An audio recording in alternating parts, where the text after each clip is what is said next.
Greetings, friends. Benjamin here.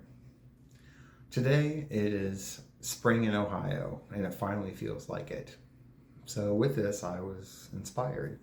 And I'd like to read for you today something that I wrote and then read for a spring equinox celebration that seems appropriate. Hopefully, it will inspire you today. Spring often comes with feelings and images of creativity, fertility, and new beginnings. But what does this mean for energy and light workers, people of deep faith, and individuals walking a spiritual path? Especially those of us that may have been doing it for many seasons. It is important that we remember that we are not separate from nature, and that there is an interdependence and symbiotic quality to our very existence.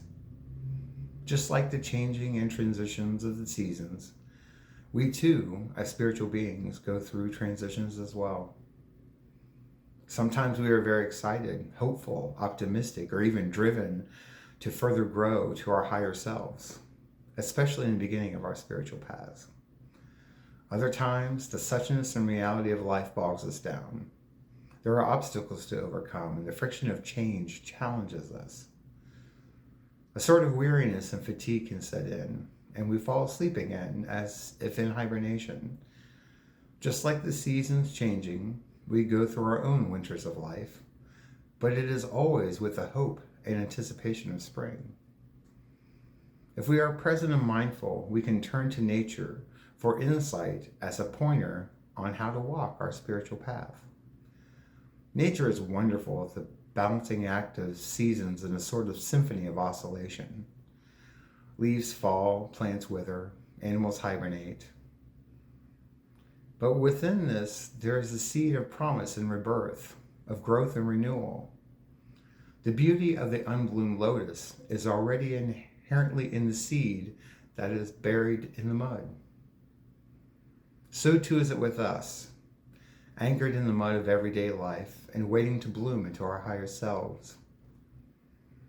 In pondering the spring equinox, I am reminded of the Japanese word shoshin, which translates to beginner's mind. A beginner's mind is very much like that of a child. When we were kids and before we were socialized and conditioned, we had this beginner's mind. We questioned everything around us because there was no assumption of knowing. We were not afraid to fail. There was no fear of looking stupid or being embarrassed. No concept of being perfect. We were excited to just try and do. Essentially, we did not get in our own way. Everything was practice, play, and exploration. There was nothing else to be but us. Just like the lotus flower, it is enough, and we are perfect in our very existence. Just as it is with spring, so too is it with us, awakening on our spiritual path. I find it useful to be mindful and return to the seed of our being and beginner's mind, to always embrace the opportunity of change and be grateful for the friction and obstacles that are needed in order for us to grow and bloom. We learn to weather the oscillations of our seasons, knowing that we are already dying and being reborn in every single breath. Yet our birthright is to be the purpose that we were born to live. Does the lotus know it's a flower before it blooms? Do we know who we really are before we awaken? Let the promise of spring fill our hearts, set us free, and remind us of the potential and the seed of our very existence. Thank you. So, if you like this content and you'd like to see more, just hit like or subscribe, and you'll be able to see all my future content.